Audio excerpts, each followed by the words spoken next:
This video is on frequency response analysis. By the frequency response, we mean the steady-state response of a linear system to a sinusoidal input. A steady state does not always result in a flat output or error signal. It may also be the case that the output is a periodic signal. In particular, if the input to a linear time-invariant system is a sinusoid, the output in the steady state will also be sinusoidal and of the same angular frequency. The amplitude of the output can be expressed as x times the magnitude of g of j omega. That is, the amplitude of the input waveform multiplied by the magnitude of the transfer function of the system evaluated at s equals j times the frequency of the input waveform. There will be also a phase shift with respect to the input, which is given as the angle of the transfer function g, again evaluated at j omega. To verify this, let us assume the input is x times sine omega t and compute the output that is generated by a linear system with the transfer function g of s. The Laplace transform of the input is capital X times omega divided by s square plus omega square. The Laplace transform of the output will be the product of the Laplace transform of the input signal and the transfer function g of s, that is g of s multiplied by omega x over s square plus omega square. To find the output in time domain, in other words, to take inverse Laplace transformation, we can assume a partial fraction expansion for y of s. Here the first two terms inherit their denominators from x of s and the other terms from the transfer function g of s. We know that the coefficients a star, b1, b2, etc. can be found by the residue theorem. Since the denominators of the first two terms are complex conjugate of each other, so are the coefficients a and a star. The b coefficients can be complex or real. Nevertheless, we know that if they happen to be complex, they will occur in conjugate pairs. So y of t can be expressed as a weighted sum of exponential functions. Further, if the poles of g of s are on the left half complex plane, that is, if they have negative real parts, the corresponding exponential terms will decay out to zero, leaving only a times e to the power minus j omega t plus a star times e to the power plus j omega t as the steady state output. Let us now find a. We can determine it as the residue of y of s at the pole minus j omega, in other words, by multiplying the Laplace transform of the output with s plus j omega, cancelling s plus j omega in the numerator and in the denominator, and evaluating the result at s equals minus j omega. The result is minus x times g of minus j omega divided by 2j. A star will be the complex conjugate of this expression. Nevertheless, you can check it similarly by multiplying y of s with s minus j omega, cancelling s minus j omega in the numerator and in the denominator, and evaluating the result at s equals j omega, which yields x times g of j omega divided by 2j. By substituting these values of a and a star, the steady-state output y sub ss can be written in terms of the transfer function g and the parameters of the input signal, namely omega and capital X. To get a simpler expression, let us write g of j omega in polar form. That is, its magnitude times e to the power j phi. G of minus j omega, on the other hand, will be similar, except that phi is replaced by minus phi. Of course, phi is the angle of g of j omega, in other words, it is the inverse tangent of the ratio of the imaginary part to the real part of g of j omega. So we can write the steady state output as x times the magnitude of g of j omega divided by 2j, multiplying e to the power of j times omega t plus phi minus e to the power of minus j times omega t plus phi. By Euler's identity, this difference of complex exponentials divided by 2j can be written as a sine function. Finally, denoting x times g of j omega as y, we get y times sine of omega t plus phi. This shows us that the ratio between the amplitudes of the output and the input is given by the magnitude of g of j omega. And the phase difference between the output and the input is phi, namely the angle of g of j omega. If phi is positive, the output reaches a given value earlier than the input. In other words, the output is leading the input sinusoid. Otherwise, whenever phi is negative, the output is behind the input. So this means there is a phase lag between the output and the input. Obviously, g of j omega, that is the transfer function evaluated at points of imaginary axis corresponding to the frequency of the input, plays a key role in determining the steady-state output. Therefore, a plot of g of j omega can be very useful in analyzing the dependence of the shape of the output to the angular frequency omega. Since g of j omega is a complex quantity, several different methods can be used to picture its variation with respect to omega. For example, you can plot the magnitude and phase of it in different graphs. In fact, in such graphs, using a logarithmic frequency axis may prove handier. These logarithmic plots are known as Bode diagrams. You can also plot the value of g of j omega on the complex plane using omega as a parameter. Such plots are called as polar plots or also as Nyquist plots. The third option may be to plot the magnitude of g, or rather the logarithmic magnitude of g, versus its phase, again using the angular frequency omega as a parameter. That would be a Nichols plot. In this video, we will cover only plotting Bode diagrams, which show the variation of the magnitude and angle of g on a logarithmic scale of omega. In fact, we will also employ a logarithmic scale for the magnitude axis too. Why do we prefer a logarithmic plot? The major advantage of using a logarithmic frequency axis is that you can cover a much wider range of frequencies in a limited axis length. On such a scale, the details on smaller frequencies are more apparent. This is especially suitable in analyzing audio systems since for sound waves, the audible range is below 20 kHz. Details for frequencies above this is generally irrelevant. A logarithmic frequency scale is also suitable for matching the logarithmic response of the human ear. That is a reason for why we have a logarithmic frequency arrangement of the musical notes too. Logarithmic scaling in the vertical axis, that is the magnitude axis, also offer an ease in plotting. Namely, if your transfer function is factorized into simpler terms, you can plot them separately and then you can add them to obtain the plot for the entire transfer function. In Bode magnitude plots, rather than using the logarithm of the magnitude of g of j omega directly, it is multiplied by 20. This logarithmic scaling of magnitude is referred to as a decibel scale.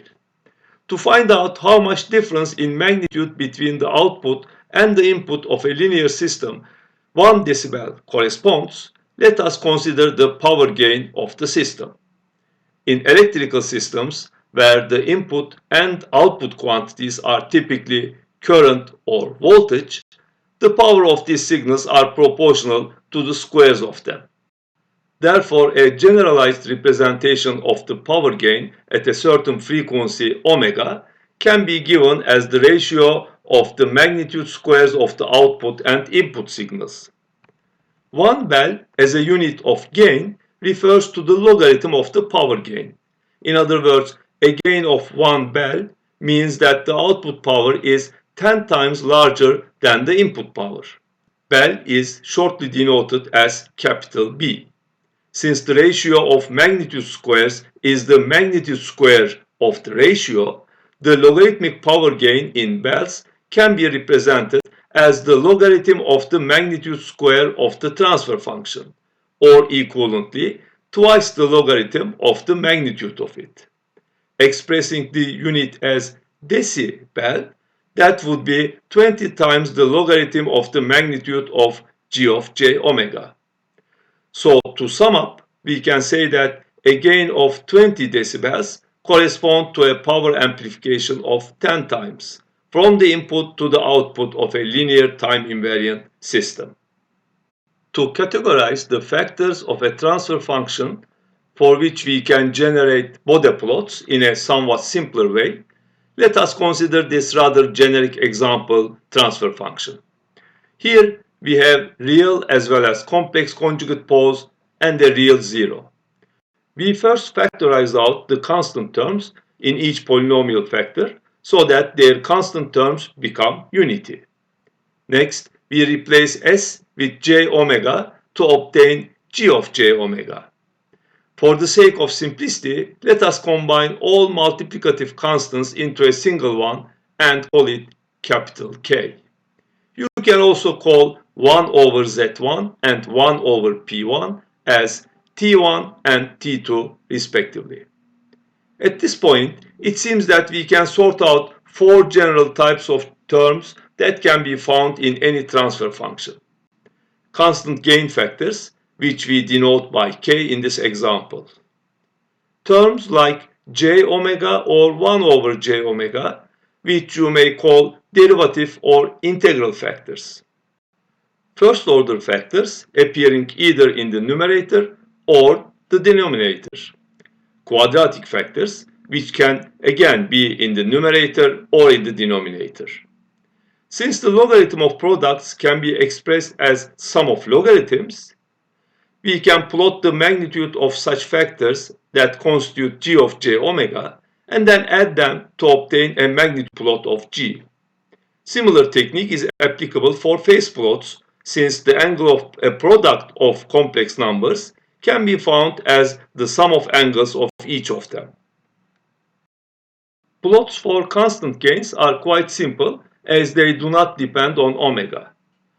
For k larger than 1, its decibel value is positive, whereas for k smaller than 1, it is negative, and 0 decibel corresponds to k equals 1. So the magnitude plot of unity gain is constant at 0 decibel. For k equals 10, the plot will be a horizontal line at 20 decibels. On the other hand, minus 10 decibels correspond to k equals 1 over square root of 10. In general, since 20 log of k times 10 to the power n is equal to 20 log k plus 20n, multiplying k by a factor of 10 will shift the magnitude plot of it 20 decibels up, and dividing it by 10 will shift its plot 20 decibels down. Next, consider the integral and derivative factors. 20 times logarithm of the magnitude of j omega is equal to 20 times the logarithm of omega. That means the decibel value depends linearly on log omega. Therefore, if scale is logarithmic in omega, the decibel plot will be a straight line. To figure out the slope of the line, note that the difference between the decibel values of, say, 10 times omega 1 and omega 1 is 20 decibels. So the slope is 20 dB for a factor of 10 in omega. Also, this straight line will pass through 0 dB for omega equals 1 radians per second. The difference corresponding to a factor of 10 is called a decade. Obviously, a logarithmic scale of omega has equally spaced intervals for decades. Therefore, the logarithmic magnitude of the term j omega will be a straight line passing through 1 radians per second 0 dB point with a slope of 20 dB per decade. Since the logarithm of the magnitude of 1 over j omega is minus logarithm of omega, the magnitude plot of it will be a straight line passing through, again, 1 radians per second 0 dB point with a slope of minus 20 dB per decade. In audio systems, logarithmic slopes can be expressed preferably in terms of octaves rather than decades. A difference of 1 octave corresponds to doubling the frequency. The decibel increase from any frequency omega 1 to 2 omega 1 is equal to 20 times logarithm of 2, which can be approximated by 6 dB. So 20 dB per decade is as much as 6 dB per octave. On the other hand, the angle of j omega for positive omega is 90 degrees and independent of omega. Hence, the phase plot is a straight line. For 1 over j omega, the straight line is passing through minus 90 degrees.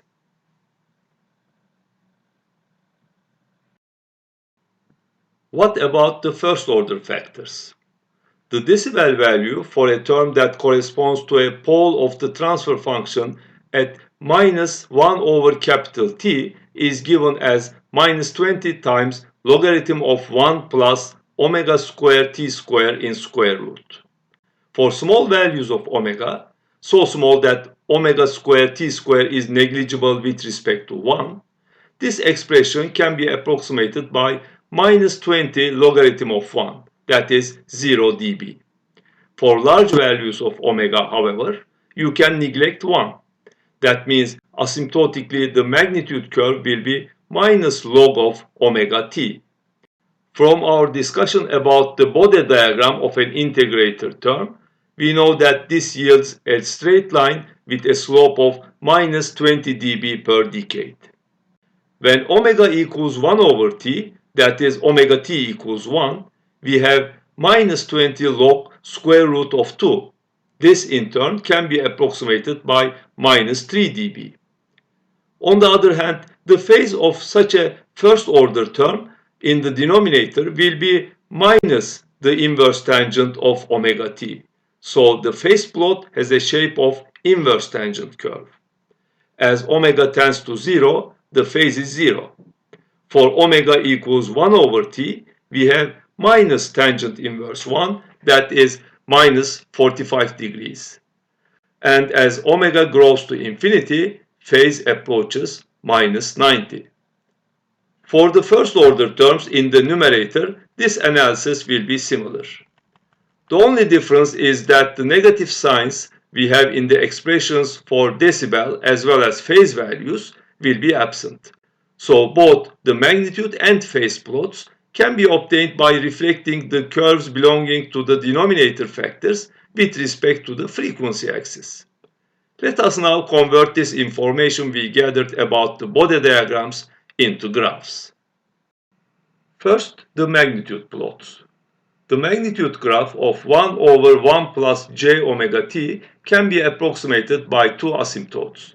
One of them a horizontal asymptote passing through 0 dB and approximating the behavior for small frequencies. The other one decreasing with a slope of minus 20 decibels per decade, to which the magnitude plot is approaching for large frequencies. These asymptotes cross at the corner frequency 1 over t. We also know that the actual curve is passing through minus 3 dB at the corner frequency. The phase plot, on the other hand, is an inverse tangent curve that starts at 0 degrees for low frequencies, passing through 45 degrees at the corner frequency 1 over t, and approaches minus 90 degrees. This curve can be approximated piecewise by three straight lines, a horizontal one for frequencies up to a decade below the corner frequency, then a line with a slope of minus 45 degrees per decade, and finally another horizontal asymptote at minus 90 degrees approximating higher frequencies a decade behind the corner frequency. The plots for terms like 1 plus omega t will be reflections of the curves and asymptotes with respect to the frequency axis, namely horizontal at low frequencies and rising with a slope of plus 20 dB per decade at high frequencies. The correction to this asymptotic behavior is plus 3 dB at the corner frequency 1 over t. The phase plot is rising from 0 degrees towards 90 degrees in the shape of an inverse tangent curve, passing through 45 degrees at 1 over t radians per second, which can be again approximated as piecewise linear and composed of 3 pieces. So the magnitude and phase plots of first-order factors can be asymptotically summarized as in these two diagrams. One last type of factors to discuss, namely quadratic factors. Consider a quadratic factor corresponding to a pair of complex conjugate poles of the transfer function. The magnitude of this quadratic factor in the denominator can be found by adding the square of the real part, that is the square of 1 plus j omega squared by omega n squared, and the square of the imaginary part, that is the square of 2 zeta j omega divided by omega n, and then taking the square root of the sum. We can consider two extreme cases. For small values of omega, you can neglect two terms involving the ratio of omega to omega n. This will result in 0 dB. In other words, the low frequency asymptote is horizontal and passing through 0 dB. For large values of omega, the term in the square root will be dominated by the fourth power of the ratio of omega by omega n. Therefore, the decibel value of the magnitude of a second term in the denominator can be approximated by minus 20 times logarithm of omega squared divided by omega n squared, or equivalently minus 40 log omega by omega n dB. By writing the difference of this term for frequencies that are a decade apart, we see that the slope for high frequencies is constant and minus 40 decibels. To obtain the phase characteristics, we can write the angle of this second order term as inverse tangent of the ratio of imaginary and real parts. Evaluating this angle at omega equals 0, we obtain 0 degrees. For omega equals omega n, the denominator of the ratio inside the tangent inverse is 0, whereas the numerator is 2 zeta. Therefore, the angle phi turns out to be minus 90 degrees. Lastly, as omega goes to infinity, since the degree of the denominator is larger than the degree of the numerator, the ratio inside the inverse tangent will tend to 0 from left. Hence, the phase will approach minus 180 degrees.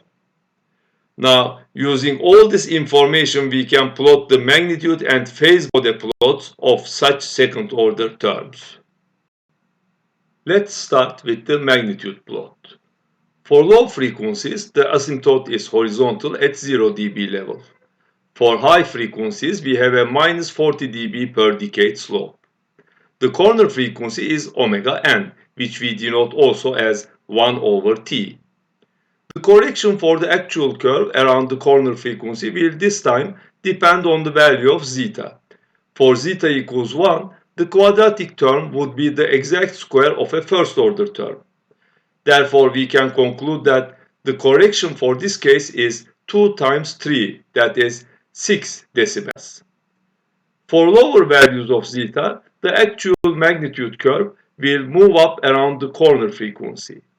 As zeta becomes less than 0.707, that is 1 divided by square root of 2 to be exact, the gain will be larger than 0 dB and the curve will push higher as zeta gets smaller. Also, the frequency where the peak of the magnitude curve occurs, the so-called resonant frequency, will move towards the corner frequency with decreasing zeta. Further, for zero damping ratio, the magnitude curve tends to infinity at the corner frequency, which is a natural frequency of the system. The phase plot of the second order denominator term starts at 0 degrees for low frequencies and tends to minus 180 degrees as omega grows towards infinity, passing through minus 90 degrees at the corner frequency. This behavior can be approximated as piecewise linear in three segments, namely horizontal asymptotes for low and high frequencies, and a straight line for mid frequencies with a slope of minus 90 degrees per decade. Lastly, for second order terms that appear in the numerator of the transfer function, the magnitude and phase plots can be obtained by reflecting the curves for denominator terms with respect to the 0 dB and 0 degree horizontal lines. That means in the magnitude plot we have two asymptotes, one horizontal, the other one of 40 dB per decade slope meeting at the corner frequency. The phase plot runs from 0 degrees to 180 degrees and can be approximated by three-segment piecewise linear characteristics. To sum up, these plots are the asymptotic approximations for the Bode plots of second-order terms. Before presenting some examples of plotting Bode diagrams, let us also obtain the resonant frequency and the gain at this resonant frequency for a second-order transfer function. Since the resonant frequency yields the maximum gain, we find the resonant frequency as the frequency that minimizes the denominator of the transfer function. To do this, let us add and subtract a 4 zeta square term and also add and subtract a 4 zeta to the power 4 term. Now, the first, third, and fourth terms in this expression can be written as a complete square of 1 minus omega square by omega n square minus 2 zeta square. The remaining terms, that is, the second and the fifth ones, can be expressed as 4 zeta square times 1 minus zeta square. To minimize this expression, omega square must be chosen so as to annihilate the first term. In other words, as omega n square times 1 minus 2 zeta square. Therefore, the resonant frequency omega r is omega n square root of 1 minus 2 zeta square. Note that this expression is valid, in other words, a resonant peak occurs if zeta is positive and less than 1 over square root of 2. Also, by using this value of omega r, we can find the gain at the resonant frequency as the inverse of 2 zeta times square root of 1 minus zeta square. Now we can go over two examples of drawing Bode diagrams. In the first example, we consider the transfer function g of s given as 6 times s plus 0.5 divided by s plus 1 times s plus 3. We first replace s with j omega and then divide the numerator and the denominator with 0.5 and with 3 to obtain the constant terms of all factors as 1. Taking the logarithm and multiplying by 20, we obtain a sum of 3 terms of logarithms. All terms are of first order. The first one is a numerator term, whereas the others are in the denominator. The corner frequencies are 0.5, 1, and 3 radians per second, respectively. We will plot the asymptotes of each term and then obtain the magnitude plot by adding these straight lines. First, a numerator term with corner frequency at 0.5 radians per second. Then a denominator term with corner frequency at 1 radians per second. And the last one has a corner frequency of 3 radians per second. The next step is adding these lines. Up to the smallest corner frequency, that is 0.5 radians per second, all lines are horizontal at 0 dB level, and therefore so is their sum. For frequencies larger than 0.5 radians per second, one of the asymptotes becomes increasing with a slope of 20 dB per decade, while the others stay at 0 dB. So their sum is increasing with 20 dB per decade slope until the next corner frequency, namely 1 radians per second. Behind this frequency, we have another non-zero slope contributing to the sum. This one is minus 20 dB per decade. So the summation graph continues with 0 dB per decade slope. Lastly, the graph of the third term breaks down with a negative slope. Behind this corner frequency, the magnitude plot of g of j omega will be decreasing with a slope of minus 20 dB per decade. Once you have the asymptotic plot, you can also add the corrections at the corner frequencies. Similar plot and add method can also be used in drawing the phase characteristics. We have a numerator term with corner frequency 0.5 radian per second, a denominator term with corner frequency 1 radians per second, and another denominator term with corner frequency 3 radians per second. You can add these three lines point by point to obtain the phase plot of g of j omega. In the second example, we have a fourth order transfer function that has an integral factor and a second order factor with complex conjugate roots. Again, substitute j omega for s and factor out 3 in the numerator and 2 times 2 in the denominator. The decibel equivalent of the gain of g of j omega will be obtained as a sum of 5 terms. The first one is a constant term, 20 log 7.5, which evaluates to 17.5 approximately. The second one is an integral term. Then we have a numerator factor having a corner frequency at 3 radians per second. The fourth term is a denominator term with a corner frequency at 2 radians per second. The last one is a quadratic term and the corner frequency is square root of 2. So let's draw all this separately and then add them to obtain the magnitude Bode plot of g of j omega.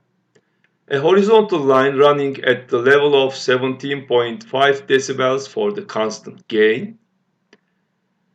A line passing through 0 dB at omega equals 1 with a slope of minus 20 dB per decade for the integrator. A first order numerator term with a corner frequency at 3 radians per second. A denominator term with a corner frequency of 2 radians per second. And lastly, a line for the second order term that breaks down at square root of 2 radians per second with a slope of minus 40 dB decibels per decade. Now we can draw the resultant magnitude plot. For frequencies lower than the smallest corner frequency, the only non-zero contribution to the graph of g of j omega are those of the gain and integrator terms. So we have a line having a slope of minus 20 dB per decade and crossing the plot of the gain term at 1 radians per second. At the frequency square root of 2, minus 40 dB per decade is added to the slope. The next corner frequency is 2 radians per second, where a further 20 dB per decade is subtracted from the slope. So the slope is minus 80 dB per decade between 2 radians per second and 3 radians per second. 3 radians per second is the largest corner frequency where a slope of plus 20 dB per decade is added to the magnitude plot. What about the phase plot? The phase contribution of the integral term is minus 90 degrees at all frequencies. For the first order term, in the numerator, we have an inverse tangent plot starting at 0 degrees at low frequencies and approaching 90 degrees for high frequencies, attaining 45 degrees at 3 radians per second. The first order term from the denominator will contribute another inverse tangent shaped curve which tends to minus 90 degrees as omega goes to infinity. The last term is of second order. Therefore, its graph starts at 0 degrees and ends up at minus 180 degrees and passes minus 90 degrees at omega equals square root of 2. The phase characteristics of g of j omega can be obtained by adding these graphs. We see that it approaches 0 degrees for low frequencies and minus 270 degrees for high frequencies.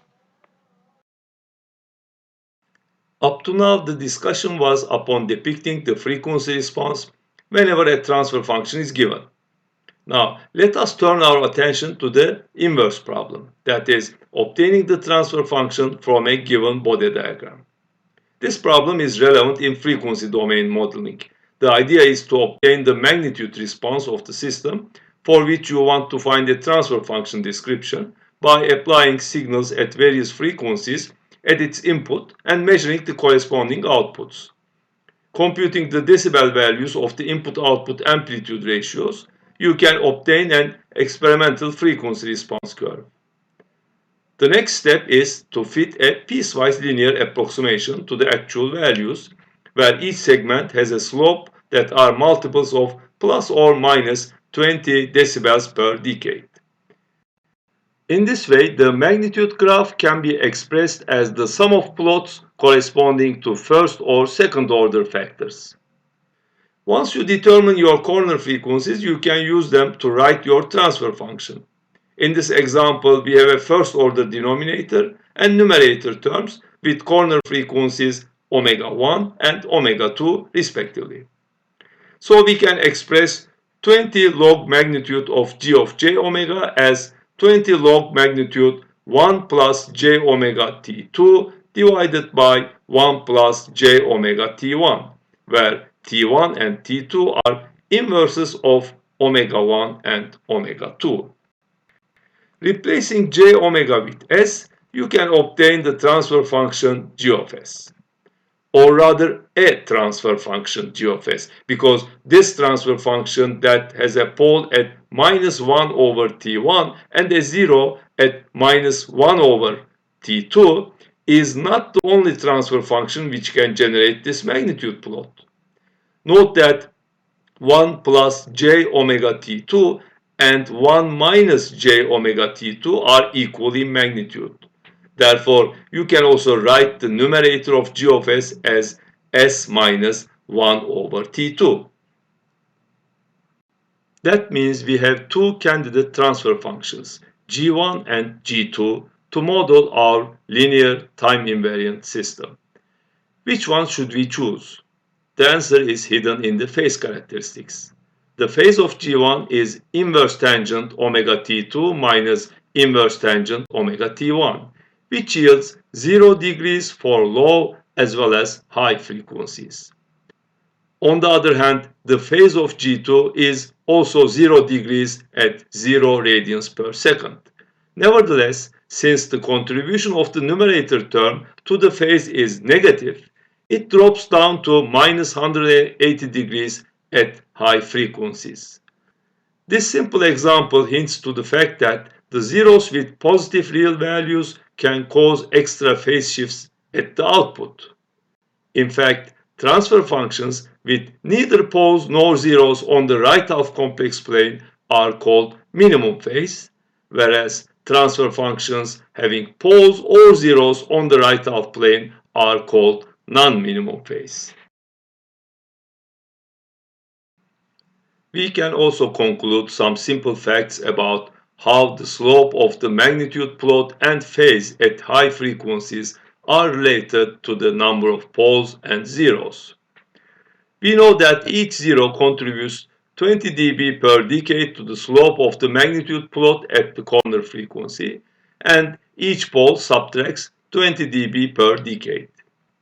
Therefore, at high frequencies, that is, beyond all corner frequencies, the asymptotic slope of the Bode magnitude plot will be minus 20 dB per decade times the difference between the number of poles and the number of zeros. In other words, minus 20 times the relative degree of the system. The phase will approach to minus 90 degree times the relative degree, assuming that all zeros contribute plus 90 degrees to the phase. That is, the transfer function is minimum phase. Otherwise, the phase shift will be less than this value. This fact can be used to determine whether a stable system is minimum phase or not. The zeros on the right half plane can pose problems that are difficult to solve in practice. First of all, they usually slow down the response. Here, we have the unit step response of two second-order systems. They have the same poles and therefore same natural frequency and damping ratio. But the zero of one of them is at minus 1, whereas the zero of the other is at plus 1. We see that because of its larger phase shift, the non-minimum phase system suffers from a larger delay. Also, it is not easy to cancel such zeros by placing a pole to the same point, because a pole zero cancellation cannot be made exact in practice. If the zero is on the left half plane, a slightly misplaced pole is harmless as far as the stability of the system is concerned. But if your pole is not exactly on a zero in the right half plane, you end up with an unstable system. Non-minimum phase systems are also seen as problematic in audio systems. Since the phase characteristics are not flat, phase equalization may be more difficult. Bode diagrams are also useful in determining the type and error coefficients of systems. Consider a unity feedback system with a type 0 feed-forward transfer function g of s, where the numerator and the denominator polynomials are factorized so that the constant terms of the factors are 1. You can also write it as a function of j omega. We know from our discussion on steady-state errors that the static position error constant Kp is equal to the DC gain of the system. That is the gain at omega equals 0 radians per second. Since g of s does not have any integrators, the Bode magnitude plot of g of j omega must be flat at low frequencies. In fact, the value the magnitude plot approaches at low frequencies is nothing but the position error constant expressed in decibels. For a type 1 system, we have an integrator factor in g of s, and this time it is the static velocity error constant kV that equals k. To determine kV, consider g of j omega at low frequencies where you approximate all first-order factors except the integrator by 1. In this case, the decibel gain of g will be equal to 20 log the magnitude of kV divided by j omega. Since the system is type 1, the magnitude plot will have a slope of minus 20 dB per decade as omega goes to 0. If this asymptotic slope is extended towards higher frequencies, the value it attains at omega equals 1 radians per second is kV in decibels. You can also read the value of kV directly as the frequency at which this line reaches the 0 dB level, because equating 20 log the magnitude of kV divided by j omega 1 to 0 would mean kV equals omega 1. We can proceed similarly for type 2 systems. Now we have two integrators in the feed-forward transfer function, and the static acceleration error constant Ka will be equal to k. So at small frequencies, the magnitude plot will asymptotically approach the decibel value of the magnitude of k over j omega squared, or equivalently, the magnitude of Ka over j omega squared. This in turn means the slope of the magnitude curve at small frequencies will be minus 40 dB per decade. We see that in general, the type of g of s can be directly obtained by dividing the asymptotic slope as omega goes to 0 to minus 20. Again, extending this behavior at low frequencies towards higher frequencies, the decibel value of Ka can be read at omega equals 1 radians per second. Or equating it to 0 reveals that the frequency at which this line reaches 0 decibels gives the square root of the acceleration error constant. So this concludes our analysis of frequency response of linear time invariant systems and Bode diagrams. As you always do after finishing a chapter, go over the examples and exercises in your textbook and check that you can derive the steady state response of an linear time invariant system to a sinusoidal input. Plot Bode magnitude and phase diagrams of linear time invariant systems. Obtain the transfer function of an LTI system from its asymptotic Bode diagram.